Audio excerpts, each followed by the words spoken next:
저는 초등학교 4학년 때부터 교회를 다니기 시작해서 지금까지 교회를 빠진 적이 없습니다. 단 한 번도 교회를 떠난 적이 없습니다. 고등학교를 졸업하고는 바로 신학교를 들어갔고, 또 신학교 2학년 때부터는 전도사 생활을 하면서 지금까지 목회를 해오고 있기 때문에 횟수로 치자면 45년째 목회를 하고 있습니다. 지금까지 45년 목회를 하면서 단 한 번도 이 목회의 길에서 벗어난 적이 없습니다. 좀 더 구체적으로 말씀을 드리면 단 1개월도 목회를 쉰 적이 없습니다. 이처럼 제가 오랜 동안 교회를 다니고 또 목회를 오랜 동안 하면서, 그러면 지금까지 신앙적인 면에서 한 번도 회의감이 든 적이 없었는가? 신앙이 흔들린 적이 없었는가에 대해서는 정답을 드리기가 쉽지 않습니다. 지금까지 신앙생활을 하고 또 목회를 하면서 항상 기뻐하고 범사에 감사하고 쉬지 않고 기도하고 그런 생활을 항상 했는가? 라고 하는 이 질문에 대해서는 그렇지 않습니다 라고 말할 수 있습니다. 신앙생활을 하면서도 어떤 때는 정말 하나님은 살아계시는가? 하나님은 내 기도를 들어주시는가? 라고 하는 질문에 대해서 실망감을 갖는 때도 있었고, 때로는 회의감이 드는 때도 없지는 않았습니다. 심지어 하나님의 실존에 대해서도 의심하는 때가 있었습니다. 특별히 경제적으로 힘들 때, 결혼하고 7년 동안을 학교를 더 다니게 되었는데 그때가 제일 힘들었던 것 같습니다. 지방신학교 4학년을 졸업했기 때문에 당시에는 목연과정 1년만 더 공부하면 바로 목사가 되는 속성과정이 있었습니다. 그러나 그 길을 가지 않고 다시 장로의 신학대학 학부 4년을 하고 또 신대원을 3년을 하고 7년을 해야 했기 때문에 그 7년이라고 하는 그 기간이 저에게는 경제적인 면에서 굉장히 어려웠던 때입니다. 어떤 때는 그런 생각이 들었습니다. 왜 이렇게 힘들게 공부를 해야 할까? 세상에 돈 많은 사람들 많은데 왜 나를 이렇게 후원해 주는 사람은 한 사람도 없을까 하는 그런 회의 아닌 회의감이 들기도 했습니다. 한동안 하나님의 실존에 대해서 또 기도 응답에 대해서 여러 가지 의구심이 들기도 하고 또 회의감이 들기도 한 때가 있었습니다만, 언제부터 이 문제가 풀리기 시작했는가? 기도 응답을 체험할 때부터인 것 같습니다. 기도 응답이 이루어지고 또 기도 응답이 이루어지는 그런 신앙적 체험을 하면서부터 하나님의 실존을 인정하기 시작하게 된 것이죠. 학교 생활 7년이라고 하는 것은 어찌 보면 광야 생활과 같았습니다. 학교 다녀야 되지요. 또 두 아이 키워야 되지요. 또 가정생활 해야 되지요. 장학금은 못 받죠. 그래서 이 7년 동안 생각해 보면 참 많이 힘들고 어려웠었던 그런 시절이 분명합니다. 그런데 7년 학교 생활을 다 마치고 나서 되돌아보니까 그 7년 동안 1년에 2번씩 학비를 내야 되는데 단 한 번도 연체한 적이 없었습니다. 단 한 번도 분납한 적도 없습니다. 매 학기 때마다 정확하게 학비를 내게 된 것을 발견하게 되었습니다. 어떻게 그렇게 7년 동안 14번의 학비를 내야 되는데 연체 없이 분납 없이 매번마다 학비를 다 낼 수 있었을까? 생각해 보면 그때마다 돕는 까마귀들을 많이 보내주셨던 것 같습니다. 마치 엘리야 선지자가 가뭄이 들었을 때에 정말 마실 물도 없고 먹을 것도 없는 그런 상황 속에서 굶어 죽기 직전임에도 불구하고 하나님께서는 그에게 까마귀를 날마다 보내주셔서 먹을 떡을 보내주시고 또 물고기를 보내주시고, 그래서 이 3년 6개월을 지나가는 동안 엘리야가 굶어 죽지 않고 건강하게 살아갈 수 있었던 때가 있었습니다. 앞을 보면 캄캄한데 뒤를 돌아보면 하나님의 은혜가 늘 떠나지 않고 있었다는 것이지요. 오래전 이런 글이 있었죠. 어떤 사람이 사막을 걸어갑니다. 혼자 사막을 걸어가는데 그 옆에는 항상 또 하나의 발자국이 따라오고 있었습니다. 그래서 이분은 예수님이 나와 동행해 주시는구나 하는 그 믿음을 가지고 사막을 횡단해 가기 시작합니다. 사막이라고 하는 길이 반드시 좋은 것만은 아니죠. 때로 가다 보면 힘들고 어려운 그런 길들이 많이 있습니다. 너무나도 힘들고 고통스러운 그 길을 간신히 겨우겨우 빠져나갔습니다. 그때는 옆을 돌아볼 겨를도 없었습니다. 그 난관, 그 고통의 구덩이를 빠져나가는 그 시간이 힘들고 어려웠었는데 드디어 그 난관을 다 뚫고 나가서 이제 좋은 길에 들어서게 됩니다. 그리고 지쳐 있으면서 되돌아보게 되는데 안타깝게도 자기가 그 힘들고 어렵게 걸어왔던 그 길에는 발자국이 자기 것만 있는 것입니다. 너무나도 실망스러웠습니다.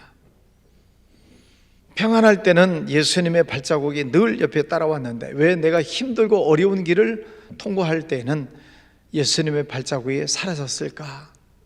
예수님, 그때는 어디 계셨습니까? 왜 저를 홀로 내버려 두셨습니까? 하고 하늘을 바라보면서 하소연을 하고 있었습니다. 그때 예수님의 음성이 들렸다고 하지요. 네가 그토록 힘들게 어렵게 그 난관을 걸어오게 될 때에 발자국이 하나 있는 것은 너의 것이 아니라 내 발자국이다. 그때 내가 너를 업고 이 난관을 건너오게 된 것이다 라고 하는 음성을 듣게 됩니다. 그렇습니다. 우리가 때로 살다 보면 힘들고 어려운 일을 만나는 때가 있습니다. 때로는 정말 낙심되고 실망하고 절망할 수밖에 없는 그런 난관을 지나가야 되는 때가 있습니다. 그럴 때 기도하지요. 근데 하나님의 응답이 없는 것 같습니다. 하나님은 어디 계시는가? 하나님에 대해서 하소연하고 또 하나님을 향해서 부르짖는 경우들이 있습니다. 하나님의 응답이 없으시죠. 하나님이 아무런 사인을 주시지 않습니다. 그래서 때로는 낙심하고 좌절하고 영적인 회의감이 드는 때가 있습니다. 오늘 3절 말씀을 보면 무릇 나의 영혼에는 재난이 가득하며 나의 생명은 수월에 가까웠사오니. 오늘 말씀해 보면 내 영혼에 재난이 가득하다. 염려, 근심, 걱정, 세상적인 두려움, 불안함, 이런 것들이 내 속에 가득 차 있다는 것입니다. 그게 얼마나 내 머릿속에 가득 차 있는지, 내 생명은 스올에 가까웠사오니. 스올은 지옥을 의미합니다. 죽음을 의미합니다. 너무너무 힘들고 어려워서 내 생명이 이제는 죽음의 문턱까지 이르게 되었습니다 라고 하는 그런 하소연입니다. 때로 우리가 생활을 하다 보면 그런 저런 일들을 만나는 때가 있지요. 경제적인 문제, 자녀들의 문제, 혹은 부부간의 갈등, 또 아니면 사업의 문제, 또 사람들과의 관계 속에서 오는 많은 시험거리들 등등, 이런저런 문제들이 내 영혼에 재난이 가득하다, 내 생명의 수월에 가까웠다, 정말 힘들고 어려운 그런 때를 말합니다. 그게 얼마나 힘든지 4절에 보면은 나는 무덤에 내려가는 자 같이 인정되고 힘없는 용사와 같으며, 용사, 군인, 씩씩하고 당당하고 용맹스러운 그런 모습을 보여줘야 되는데, 오늘 여기에 기록하고 있는 용사는 힘이 없는 용사를 말합니다. 패잔병이죠. 무기력한 상태에 빠져버린 것입니다. 털썩 주저앉아서 아무것도 할 수 없는 그 무기력한 용사, 아무것도 할 수 없다는 것이지요.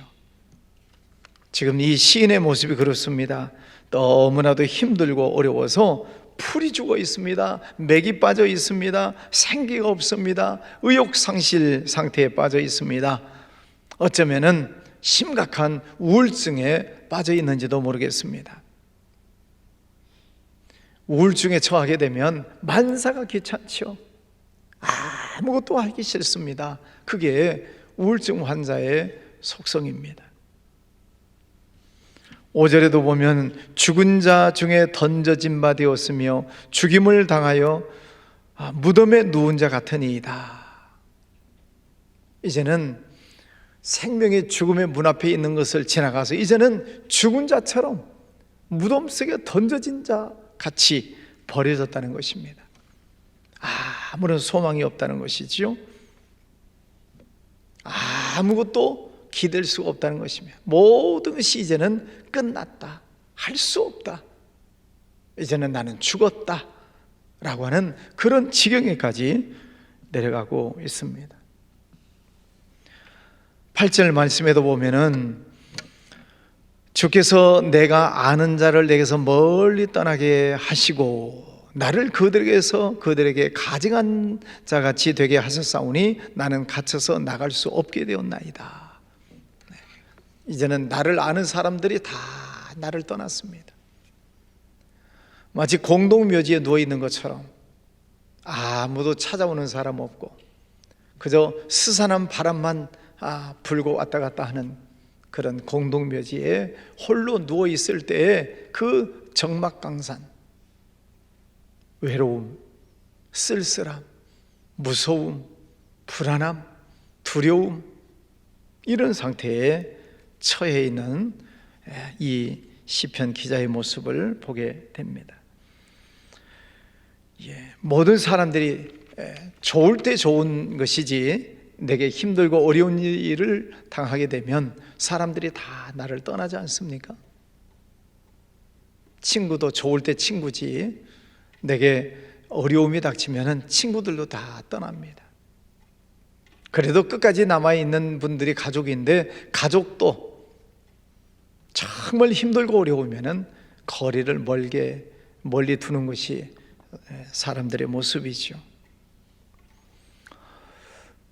여기까지 말씀을 보면 정말 절망에 빠져 있는, 아무것도 할 수 없는 그런 지경에 처해 있는 이 시인의 모습을 보게 됩니다. 자, 그런데 이런 상황 속에서 이제 9절 말씀에 보면 곤란으로 말미암아 내 눈이 쇠하였나이다. 여호와여 내가 매일 주를 부르며 주를 향하여 나의 두 손을 들었나이다. 여기 보면 이제 이 시인의 신앙의 모습이 보이고 있습니다. 환경적인 면에서는 너무나도 힘들고 어렵고 고통스럽고 낙심좌절 절망에 처할 수밖에 없는 그런 환경에 처해 있는데 그 상황에 아무도 나를 돌보는 사람도 없고 도와주는 사람도 없는 그 지경에 있을 때에 나는 매일 주를 부르며 주님 앞에 두 손을 들었습니다. 하나님, 나를 불쌍히 여겨주세요. 세상 그 어떤 사람도 나를 도와주는 사람 없습니다. 누구도 나를 거들떠보는 사람이 없습니다. 하나님, 나를 불쌍히 여겨주세요. 내가 의지할 분은 오직 하나님밖에 없습니다. 라고 하는 그런 마음으로 매일 주님을 부르고 있다 하는 것입니다. 오늘 13절 말씀에도 보면 여호와여 오직 내가 주께 부르짖어 싸우니 아침에 나의 기도가 주의 앞에 이르리이다. 내가 주님을 향해서 부르짖는데 이 아침에 나의 기도가 주님 앞에 이르게 될 것을 믿고 있습니다. 아침, 새벽 기도지요. 이 새벽 기도 시간이 얼마나 중요한지 모릅니다.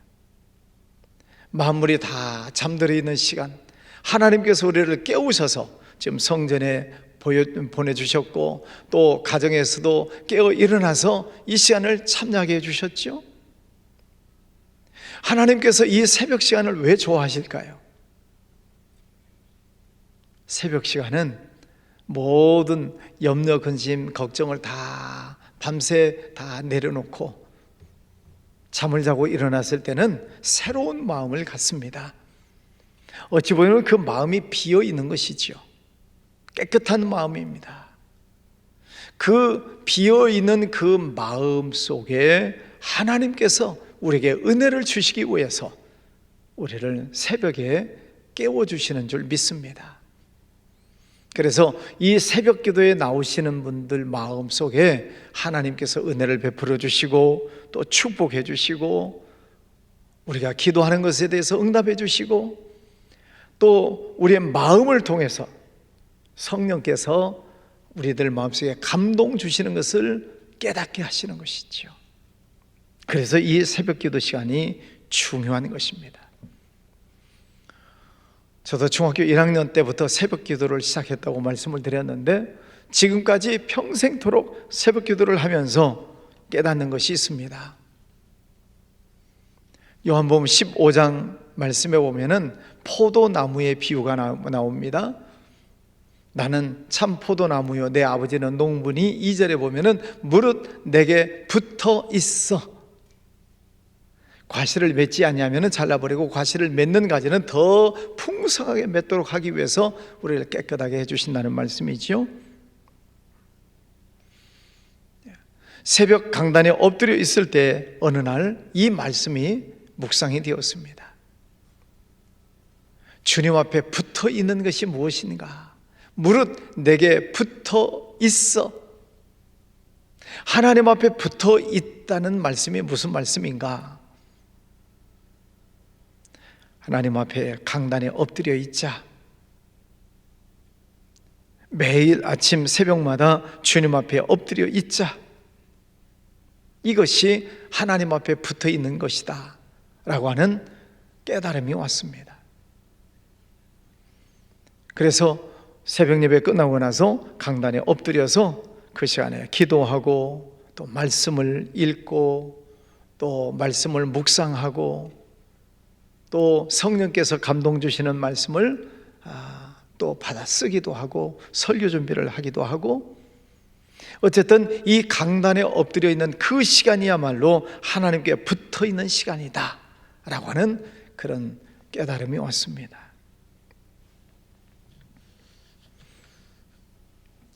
네가 내 안에 내가 네 안에 있으면은 무엇이든지 원하는 대로 구하라 그리하면 이루리라. 주님 앞에 붙어 있기만 하면 주님께서는 열매를 저절로 맺게 하시겠다라고 약속을 해 주십니다. 열매는 내가 맺고 싶어서 맺어지는 것이 아니라 내가 포도나무 원줄기에 붙어 있기만 하면 양분 공급을 받고 또 햇볕을 받고 그래서 그 가지에서 열매가 저절로 열리게 된다는 거예요. 그 가지가 튼튼하게 붙어 있기만 하면 많은 열매를 맺어서 하나님께 영광을 올려드린다, 너희가 내 제자가 되리라 라고 하는 그런 말씀을 주시고 있습니다. 사랑하는 성도 여러분, 때로 힘들고 어려운 일이 있을 때 우리가 하나님 앞에 나와서 기도하는 것, 매일 그리고 아침에 하나님 앞에 나와서 기도하는 이 시간이 정말 귀한 시간입니다. 사랑하는 성도 여러분, 우리가 그 어려움 중에 기도하는 그 기도를 하나님께서는 들으시고 반드시 응답해 주실 줄 믿습니다. 풍차 돌리기 적금이라는 말 들어보셨나요? 1월 달에도 적금을 들어가고 2월 달에도 적금을 들어가고 또 3월 달에도 적금을 들어가고, 물론 조금씩 여유가 있어야 되겠습니다만은, 그래서 1년 12달을 각각 다른 적금을 계속 들어놓는 것입니다. 그리고 때가 지나가면, 때가 되면 1월 달 적금이 이자가 붙어서 나오고, 또 어떤 때는 2월 달 적금 부었던 것들이 또 큰 이자가 붙어서 또 나오고 하는 것처럼, 우리가 시간 날 때마다 하나님 앞에 나와서 기도의 적금을 드는 것입니다. 1월 달에도 기도의 적금을 붓고 2월 달에도 기도의 적금을 붓고, 그래서 하나님의 성전에 나와서 이처럼 자주 기도의 적금을 쌓아놓게 될 때에 어느 날 하나님께서 우리의 삶 속에 그 적금을 깨뜨리시고 우리에게 이자를 쳐서, 복리를 쳐서 은혜를 주시고 축복해 주시는 날이 분명히 있음을 믿습니다. 사랑하는 성도 여러분, 하나님께서 우리 삶에 때로는 우리가 알지 못하는, 이해할 수 없는 그런 문제들을 던져주시는 때가 있습니다. 때로 힘들고 어렵고 고통스러운 일들이 있는 날들이 분명히 있습니다. 없으면 좋겠지만 우리 그리스도인들에게도, 하나님의 자녀들에게도 그런 일들이 있습니다. 또 앞으로도 있을 것입니다. 그런데 오늘 이 시인을 통해서 우리에게 주시는 교훈의 말씀은, 그럴지라도, 힘들고 어려운 일이 있을지라도 하나님 앞에 나와서 매일 기도하고, 두 손 들고 부르짖어 기도하고, 아침에 나와서 부르짖어 기도할 때에 하나님께서는 그 기도를 들어주시겠다, 이렇게 약속을 해주시고 있습니다. 사랑하는 성도 여러분, 나 혼자 가는 것 같지만은, 주님께서 내 곁에 안 계시는 것 같지만, 그러나 이제 돌아보면 그 발자국은 내 것이 아니고 그때 주님께서 나를 업고 오신 예수님의 발자국이라고 하는 것을 가르쳐 주시고 있는 것입니다. 하나님은 우리 삶 속에 불가항력적 은혜를 계속 부어주시고 있습니다. 그것을 매일매일 느끼고 있을 수 있다면 그건 최고의 신앙입니다. 매일 하나님의 은혜를 느낄 수 있다면 그는 최고의 신앙입니다. 그렇지 않다면 한번 되돌아보시기를 바랍니다. 과거를 돌아보면 그 힘들고 어려운 때가 있었겠지만, 그러나 그때마다 하나님께서 나를 붙들고 계셨고, 하나님께서 나를 업고 오셨고, 나를 보호해 주셨고, 또 그때마다 하나님께서 만나를 내려주시고 메추라기를 보내주시고 등등, 하나님의 은혜가 아닌 날이 하루도 없었습니다. 언제나 하나님은 우리와 함께 동행해 주시고 우리에게 은혜를 주시고 축복해 주시는 것을 우리가 찾아볼 수 있습니다. 과거를 돌아보면서 하나님께 감사하는 것이지요. 이처럼 과거를 보면서 감사할 수 있는 사람은 현재를 보면서도 감사할 수 있는 것이고, 이 두 가지가 확정되는 성도는 앞으로 미래에 대해서 걱정하지 않습니다. 왜요? 과거에 함께 하셨던 하나님, 오늘도 함께 하고 계시고, 오늘도 함께 하신 하나님은 내일도 함께 하신다는 그 믿음을 갖기 때문에 미래에 대해서 걱정하지 않습니다. 염려, 두려워하지 않습니다. 오히려 미래를 향해 나아가면서 오히려 기뻐하고 감사하고 하나님께서 또 어떤 은혜를 주실까, 어떤 축복을 주실까, 그런 기대하는 마음을 가지고 가는 것이죠. 물론 우리 삶의 앞에 힘들고 어려운 일이 또 분명히 있을 것입니다. 그러나 그런 일이 있을지라도 과거, 현재에 나와 함께 하셨던 하나님을 믿는다면 그 앞에 그 어느 날 있을 그 문제에 대해서도 걱정하지 않는 거죠. 그때 하나님이 나를 업고 가실 것이다, 나를 안고 통과하실 것이다, 하나님이 나와 함께 동행해 주실 것이다 라고 하는 그런 믿음을 갖기 때문에 미래를 내다보면서도 염려하지 않는 것입니다. 사랑하는 성도 여러분, 오늘 하나님께서 우리에게 주시는 말씀은 고난이 있을지라도 부르짖어 기도해라. 하나님의 성전에 나와서 매일 두 손을 들고 하나님 앞에 간절히 기도해라. 그러면 하나님은 그 기도를 들어주시고 반드시 응답해 주신다 하는 그런 말씀입니다. 오늘도 이 말씀을 가지고 하루를 승리하시기를 주의 이름으로 축원합니다. 아멘. 기도하겠습니다. 거룩하신 아버지 하나님, 감사합니다. 오늘도 귀하고 복된 아침을 주신 하나님을 찬양하고 또 영광을 올려드립니다. 오늘 시인의 고백처럼 때로는 환경 속에 힘들고 어려운 일이 있을지라도, 친구들이 떠나가고 아무도 나를 돌봐주는 사람 없어서 마치 공동묘지에 누워있는 것처럼 불안하고 두려울 때가 있을지라도 하나님 앞에 매일 두 손을 들고 기도하고 아침마다 부르짖어 기도할 때 하나님은 우리의 기도를 들으시고 응답해 주시며 복된 일로 인도해 가신다는 것을 오늘 말씀을 통해 믿습니다. 아버지 하나님, 우리 모든 성도들 축복합니다. 날마다 기도의 적금을 부지런히 들게 하시고, 그리고 언젠가 때가 되면 하나님은 반드시 응답하시고 축복해 주시는 그 믿음으로 오늘도 승리하게 하여 주시옵소서. 우리의 가정, 가족들, 자녀들, 직장, 사업장, 육신의 건강의 문제 하나님 지켜주시기를 원합니다. 대통령과 여야 지도자들 또 정치인들 붙들어 주셔서 저들이 하나님 앞에 무릎을 꿇고 하나님의 뜻을 잘 찾아갈 수 있는 지혜를 허락해 주시기를 원합니다. 그래서 정치가 안정되고 경제가 회복이 되고 이 땅에 다시 하나님의 나라가 회복되는 은혜를 허락하여 주옵소서. 저 북한 땅을 불쌍히 여겨주시기를 원합니다. 그 땅에 모든 공산주의 사상들이 다 사라지게 하여 주옵시고 하나님의 말씀이 선포되며 하나님의 나라가 다시 회복되는 역사가 저 북한 땅에도 일어나게 하여 주옵소서.